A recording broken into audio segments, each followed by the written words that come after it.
एक भोली स्त्री अपने पति की मूर्ति के साथ अग्नि में समा जाती है और उसी स्त्री को वापस लाने के लिए एक चक्रवर्ती सम्राट अपना सिंहासन भूल जाता है। क्या मृत्यु पर भी विजय पाई जा सकती है? उज्जैन नगर में एक धर्मनिष्ठ ब्राह्मण अपनी पतिव्रता पत्नी के साथ शांतिपूर्वक निवास करता था। ब्राह्मण की पत्नी सुशीला अत्यंत पतिव्रता, सती, साध्वी और धर्मनिष्ठ स्त्री थी। ब्राह्मण नाम मात्र का राजा विक्रम के यहां सेवक था, परंतु राजा उससे कभी कोई कार्य नहीं करवाते थे। राजा विक्रम बिना कोई कार्य लिए हर माह घर बैठे ही उस ब्राह्मण की तनख्वाह भिजवा दिया करते थे, और इस प्रकार राजा का धन ग्रहण करते करते ब्राह्मण को काफी अरसा बीत गया। एक दिन ब्राह्मण ने अपनी पत्नी से कहा, भाग्यवती, राजा का धन ग्रहण करते करते अब तो बहुत लंबा समय बीत गया है, किंतु इस अवधि में राजा ने मुझसे कोई भी कार्य नहीं लिया। ऐसे में मैं इस आरण के भार से कैसे मुक्त हो पाऊंगा? यह विचार मन में लिए पत्नी से परामर्श कर वह अंततः राजा के पास पहुंचा और बोला, राजन, आपकी धनराशि ग्रहण करते करते मुझे बहुत समय हो गया है। मेरी यही इच्छा है कि आप मुझसे कोई कार्य लें जिससे मैं आपके आरण से मुक्त हो सकूं। ब्राह्मण की यह बात सुनकर राजा ने कहा, हे ब्राह्मण, मेरी यह प्रतिज्ञा है कि मैं किसी ब्राह्मण से कोई काम नहीं लेता, किंतु यदि फिर भी तुम्हारी यही इच्छा है तो मेरे कहने से गंगा स्नान करो और एक कलश गंगा जल मेरे लिए भी ले आना। यही तुम्हारा कार्य है। राजा के ये वचन सुनकर ब्राह्मण अत्यंत प्रसन्न हुआ और हर्षित मन से अपने घर लौट आया। घर पहुंचकर उसने सारा वृत्तांत अपनी पत्नी को सुनाया। यह सुनकर वह बोली, स्वामी, यदि आप चले जाएंगे तो मैं आपके बिना अन्न जल कैसे ग्रहण कर पाऊंगी? मेरा तो यह नियम है कि आपके दर्शन किए बिना मैं अन्न जल ग्रहण नहीं करती।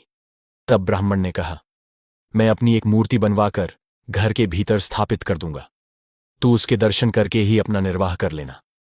यह कहकर उसने अपनी मूर्ति बनवाई, उसे घर में स्थापित कराया और आवश्यक सामान लेकर राजा के पास जाकर बोला, महाराज, अब मैं प्रस्थान कर रहा हूं, मुझे आज्ञा दीजिए और मेरे पीछे से कृपा करके मेरी पत्नी की कुशल क्षेम लेते रहना। उसे अब मैं आपकी शरण में छोड़कर जा रहा हूं। ब्राह्मण के ये वचन सुनकर राजा विक्रमादित्य ने कहा, हे ब्राह्मण, तुम किसी प्रकार की चिंता मत करो, तुम निश्चिंत होकर जाओ। ऐसा आश्वासन देकर राजा ने उसे मार्ग व्यय के लिए धन प्रदान किया और विदा कर दिया। ब्राह्मण के गंगा स्नान के लिए प्रस्थान करने के बाद ब्राह्मणी प्रतिदिन पहले उसकी मूर्ति को भोग अर्पित करती और उसके पश्चात स्वयं भोजन करती थी। एक दिन ब्राह्मण के पड़ोस में अचानक आग लग गई। वह आग इतनी तीव्र गति से फैलने लगी कि देखते ही देखते वह आग ब्राह्मण ब्राह्मणी के घर तक आ पहुंची। अपने घर में लगी आग देखकर ब्राह्मणी अपने पति की मूर्ति से कहने लगी, हे स्वामी, घर में आग लग गई है, कृपया बाहर चलिए। देखते ही देखते आग ने पूरे घर को अपनी चपेट में ले लिया, परंतु ब्राह्मणी तनिक भी विचलित न हुई और वह ब्राह्मण की मूर्ति के समक्ष खड़ी होकर बार बार वही शब्द दोहराती रही, स्वामी, घर में आग लग गई है, बाहर चलिए। अंत में वह अपने पति की मूर्ति से लिपट गई और आग की लपटों में सब कुछ समाप्त हो गया। जब राजा विक्रम को यह समाचार मिला तो वह माथा पकड़कर बैठ गए और मन ही मन कहने लगे, यह तो बड़ा अनर्थ हो गया। अब जब ब्राह्मण लौटकर मुझसे पूछेगा तो मैं उसे क्या उत्तर दूंगा? राजा मन ही मन सोच रहा था कि उस ब्राह्मण को क्या उत्तर देगा जिसने अपनी पत्नी को राजा के संरक्षण में छोड़कर उसी के कहने पर गंगा स्नान के लिए प्रस्थान किया था, किंतु ब्राह्मणी तो अपने पति की मूर्ति के साथ अग्नि में जल चुकी थी। यह विचार राजा विक्रम के हृदय पर भारी बोझ बन गया और वे गहन चिंता में डूबे हुए अपने दिन व्यतीत करने लगे। इसी बीच एक दिन ब्राह्मण गंगा स्नान से लौट आया और अपने घर में लगी भीषण आग के अवशेष देखकर और अपनी पत्नी के जलकर प्राण त्याग देने का समाचार सुनते ही वह आग बबूला हो उठा और व्याकुल होकर बोला, यह कैसे हो सकता है? मैं तो अपनी ब्राह्मणी की रक्षा का भार राजा को सौंपकर गया था, फिर उन्होंने उसका ध्यान क्यों नहीं रखा? यह कहते हुए वह आवेश में आ गया और आनन फानन में दौड़ता हुआ सीधे राजा के पास पहुंचा। वह क्रोध से भरकर पूछने लगा, ऐ राजा, मेरी स्त्री कहाँ है? कहाँ है मेरी ब्राह्मणी? तब भारी हृदय के साथ राजा विक्रम ने ब्राह्मण को समस्त घटना यथावत सुना दी और बोले, हे ब्राह्मण देव, कृपया क्रोधित न हो, मैं किसी अन्य योग्य ब्राह्मण की सुयोग्य कन्या से आपका पुनर्विवाह करा दूंगा। यह सुनकर ब्राह्मण क्रोध से भर उठा और बोला, हे राजन, मुझे किसी अन्य स्त्री की आवश्यकता नहीं है। जिस स्त्री ने मेरी प्रतिमा के साथ जलकर अपने प्राण त्याग दिए, मुझे वही मेरी पत्नी जहां से भी हो लाकर दो, अन्यथा मैं यहीं आपके दरबार में अपना सिर पटक पटक कर प्राण त्याग दूंगा। और हे राजा, यह स्मरण रखना, तुम पर एक नहीं बल्कि 2 निरपराध प्राणों की हत्या का पाप लगेगा और एक ब्राह्मण का भयानक श्राप भी। यह सुनकर राजा ने विवश होकर कहा, हे ब्राह्मण देव, कृपया शांत हो जाइए। हे ब्राह्मण देव, तनिक मेरी बात सुनिए और जैसा मैं कह रहा हूं वैसा ही कीजिए। अपनी पत्नी के अस्थि अवशेषों का संचय कर उन्हें सुरक्षित रख लीजिए और मुझे 1 माह का समय दीजिए। मैं आपकी स्त्री को पुनः जीवित करने की कोई न कोई युक्ति अवश्य करूंगा। यह सुनकर ब्राह्मण कुछ शांत हुआ और राजा के कहे अनुसार करने को तैयार हो गया। वैसा ही किया गया। राजा विक्रम ने अपना समस्त राजकाज मंत्रियों को सौंपा और साधारण वेश धारण कर अमृत की खोज में निकल पड़े। चलते चलते कई दिनों की निरंतर यात्रा के पश्चात वह एक गांव में पहुंचा। लंबे समय से चलते चलते अत्यधिक थक जाने के कारण एक मकान के द्वार पर पड़ी चारपाई देखकर वह स्वयं को रोक न सका और थकान से चूर होकर उसी पर बैठ गया। उस मकान में एक वृद्धा और उसकी पुत्रवधू निवास करती थीं। वृद्धा का पुत्र बहुत दिनों से कहीं बाहर गया हुआ था। उसी वियोग और संताप में वह वृद्धा और उसकी पुत्रवधू सदा दुखी रहा करती थीं। कुछ देर बाद जब वृद्धा की पुत्रवधू बाहर आई और उसने राजा को वहां बैठा देखा तो उसके मन में विचार आया, कहीं ना कहीं यही मेरा पति तो नहीं। इसकी सूरत और आयु दोनों मेरे पति से मेल खाती प्रतीत होती हैं। बहुत दिनों से बाहर गए अपने पति से उसकी आकृति मेल खाती जानकर वह यह विचार मन में लिए भीतर चली गई और अपनी सास से कहने लगी, माँ जी, मुझे ऐसा प्रतीत हो रहा है कि आपका बेटा लौट आया है और बाहर द्वार पर बैठा है। बहू की यह बात सुनते ही वृद्धा हर्ष से भर उठी और शीघ्रता से दौड़कर दरवाजे पर आ पहुंची। जब वृद्धा ने राजा विक्रम को देखा तो उसे भी वह अपने ही पुत्र के समान प्रतीत हुआ। स्नेह से भरकर वह बोली, बेटा, तुम बाहर क्यों बैठे हो? भीतर चलो। कहाँ चले गए थे इतने दिनों से? तेरी याद में तड़प तड़प कर मेरी यह दुर्दशा हो गई और तूने एक बार भी मेरी सुध नहीं ली। वृद्धा की यह बात सुनकर राजा विक्रम घबरा गया और मन ही मन सोचने लगा, हे ईश्वर, यह कैसी नई विपत्ति मेरे सिर आ पड़ी। तब वह वृद्धा से बोला, मां, मैं आपका बेटा नहीं हूं, पर तुम अपने पुत्र का हाल मुझे बता दो। मैं तुम्हें उससे मिलाने का हर संभव प्रयास अवश्य करूंगा। बूढ़ी औरत फूट फूट कर रोते हुए राजा के सामने अपनी दुखभरी कहानी कहने लगी। महाराज, मेरा बेटा जब मात्र 12 वर्ष का था तब उसका विवाह हो चुका था, पर विवाह के कुछ ही दिनों बाद वह अचानक कहीं चला गया और फिर कभी लौटकर नहीं आया। आज उसे गए हुए लगभग 20 वर्ष होने को आए, मगर उसकी कोई खैर खबर नहीं मिली। वह अब तक लौटकर नहीं आया और उसकी पत्नी बेचारी चिंता और इंतजार में सूखकर कांटा हो गई है। राजा ने कहा, बुढ़िया माई, क्या तुझे उसके या उसके किसी पते के बारे में कुछ मालूम है कि वह कहाँ है? वृद्धा ने कांपती आवाज में उत्तर दिया, महाराज, मैंने कुछ लोगों से सुना है कि दक्षिण दिशा में वीरसेन नाम का एक राजा राज्य करता है, जो प्रतिदिन गरीबों में 1.25 मन सोना दान करता है। ऐसा लोगों से मैंने सुना है महाराज। उसी राजा के महल में मेरा बेटा दुर्जन नौकरी करता है। ऐसा कहते कहते वृद्धा फिर रो पड़ी। तब विक्रमादित्य ने करुण स्वर में कहा, बुढ़िया माई, अब तू किसी बात की चिंता मत कर। ईश्वर चाहेगा तो सब ठीक होगा।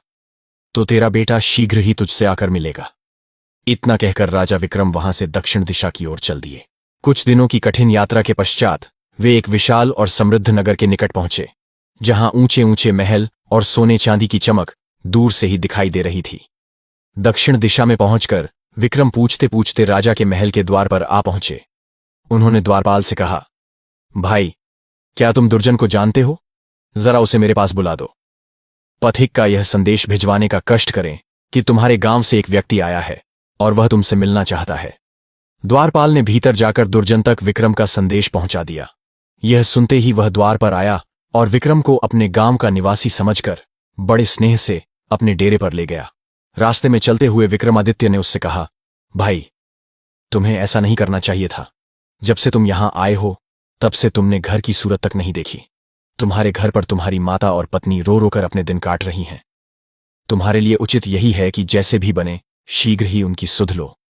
ये सुनकर दुर्जन बोला, भाई, मैं क्या करूं? मैं विवश हूं। महाराज, मुझे छुट्टी ही नहीं देते। न तो वे मुझे छुट्टी देते हैं और न ही इस्तीफा लेते हैं। फिर भला मैं किस प्रकार जा सकता हूं? दुर्जन की बात सुनकर विक्रम बोले, इसकी तुम जरा भी चिंता मत करो। तुम्हारे बदले में मैं स्वयं यहां नौकरी कर लूंगा। अब दुर्जन ने राजा से निवेदन किया, महाराज, मेरा भाई गांव से आया है। वह मेरे स्थान पर यहां नौकरी करेगा।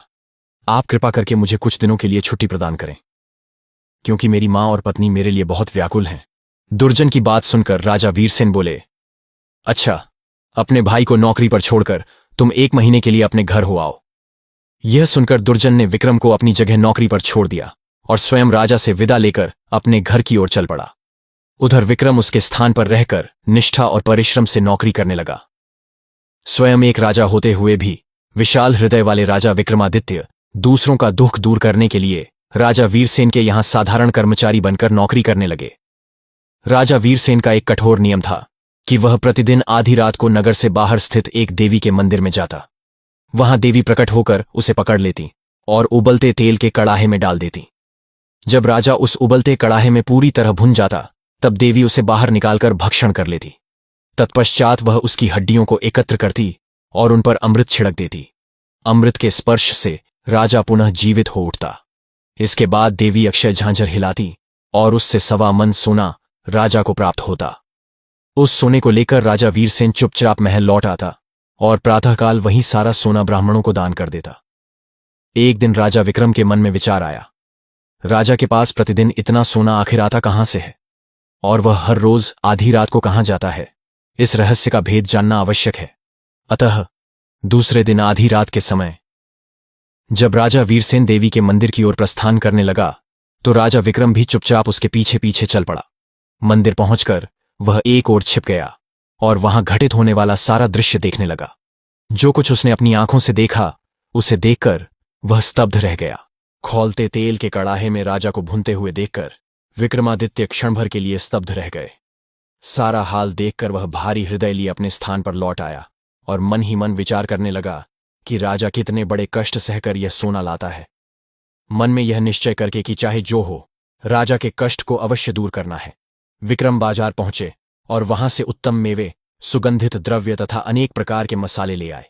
जब आधी रात का समय समीप आया तब विक्रमादित्य ने अपार साहस का परिचय देते हुए अपने शरीर को स्थान स्थान पर चाकू से चीर दिया। कटे हुए घावों में उन्होंने सभी प्रकार के मसाले और मेवे भर दिए और असहनीय पीड़ा को मौन भाव से सहते रहे। राजा विक्रम चुपचाप राजा वीरसेन के कक्ष में पहुंचे। अपनी जेब से उन्होंने जादुई बियर निकाला और उसे हुक्म देते हुए कहा, जब तक मैं वापस न आ जाऊं तब तक तुम। राजा वीरसेन को ऐसी गहरी गफलत में डालकर कि उन्हें होश ही न आए, विक्रम स्वयं उनकी जगह देवी के मंदिर की ओर चल पड़े। जब विक्रम देवी के मंदिर में पहुंचे तो वहां का दृश्य अत्यंत रहस्यमय और भयावह था। भूख से व्याकुल देवी ने विक्रम को पकड़ लिया और बिना विलंब किए कड़ाहे में डाल दिया। जब अग्नि की परीक्षा पूर्ण हुई तो देवी ने उसे बाहर निकाला। उस बलिदान का स्वाद ऐसा था जैसा देवी ने पहले कभी नहीं चखा था। अब तक वह प्रतिदिन वीरसेन को उसी रीति से भोग लगाती थी, पर आज का अर्पण सबसे विलक्षण था। और तभी वह अब तक राजा वीरसेन को हर बार भोग के बाद जीवित कर देती थी, किंतु उस निरंतर कष्ट ने उनके शरीर में कुछ भी शेष न छोड़ा था।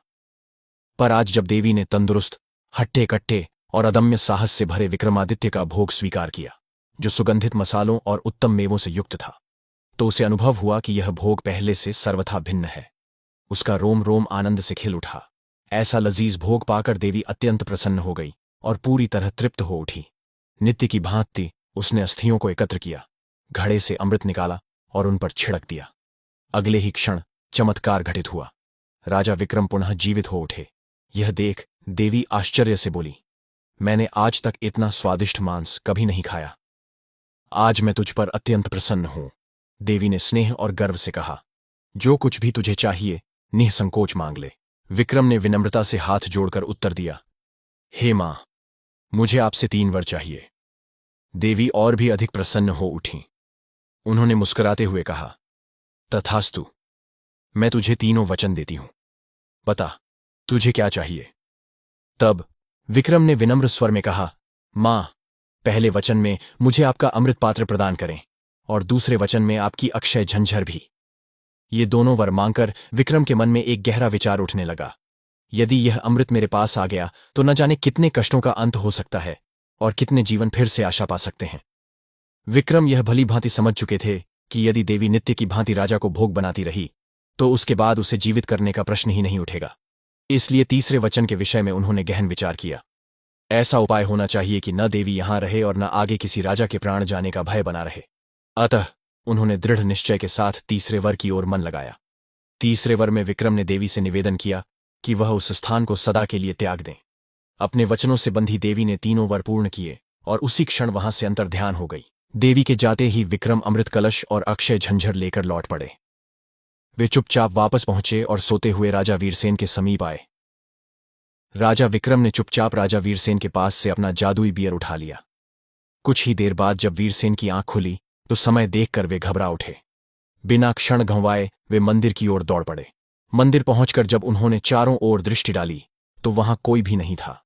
कड़ाहे में रखा तेल आधा ही शेष था और वातावरण में फैली निस्तब्धता मानो किसी महान रहस्य की साक्षी बन चुकी थी। यह दृश्य देखकर राजा वीरसेन अत्यंत घबरा उठे। उनका मन आशंकाओं से भर गया। अब सुबह होते ही मैं सोना कहां से दान करूंगा? लोग क्या कहेंगे? कहीं यह न कह दें कि राजा दिवालिया हो गया है, कि खजाने में अब धन शेष नहीं रहा। ऐसे विचारों ने उनके हृदय को व्याकुल कर दिया। इन विचारों में डूबा हुआ राजा वीरसेन घर लौट आया और पलंग पर निढाल सा गिर पड़ा। चिंता ने उसे इस कदर जकड़ लिया था कि पूरी रात उसकी आंखों में नींद न आई। वह करवटें बदलता रहा और सोचते सोचते कब अंधेरा छूट गया उसे पता ही न चला। भोर होते ही बाहर से भिक्षुओं की पुकार गूंजने लगी। महाराज, प्रातःकाल हो गया है, दान का समय हो गया है। सिंहासन पर विराजने और भिक्षुओं की वह पुकार सुनकर राजा का हृदय अत्यंत दुख और विवशता से भर उठा। महल के बाहर भिक्षुक चिल्ला रहे थे। राजा शर्म और शोक में डूबा भिक्षुओं की आवाज सुन रहा था। राजा को शोक के समुद्र में डूबा देखकर विक्रम ने कहा, हे महाराज, सुस्त क्यों हैं? सोना दान क्यों नहीं कर रहे?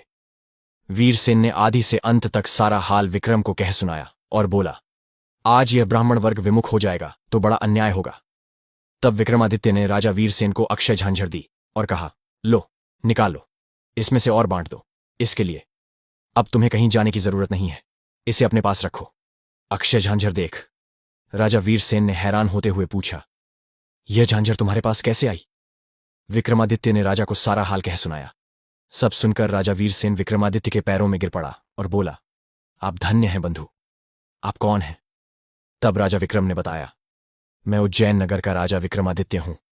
अमृत की तलाश में था कि मार्ग में मुझे दुर्जन की माता मिली। पुत्र की जुदाई में उसका बुरा हाल था। मैं उससे मिलकर यहां दुर्जन को उसकी माता की दुर्दशा से अवगत कराने चला आया।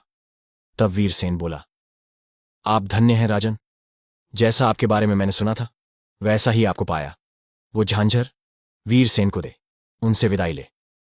राजा विक्रम अपने राज्य की तरफ चल पड़ा। महीना पूरा होने को आया था। वायदे के मुताबिक तय समय में राजा विक्रमादित्य उज्जैन नगरी में पहुंच गए। उन्होंने ब्राह्मण को बुलाकर उसकी पत्नी की अस्थियां मंगवा लीं। राजा ने ज्यों ही उनके ऊपर अमृत छिड़का त्यों ही ब्राह्मणी उठ खड़ी हुई। ब्राह्मण ने खुशी से छलकते आंसुओं के साथ राजा विक्रमादित्य के पैरों में गिरकर उनका धन्यवाद किया और अपने बुरे व्यवहार के लिए उनसे क्षमा मांगी।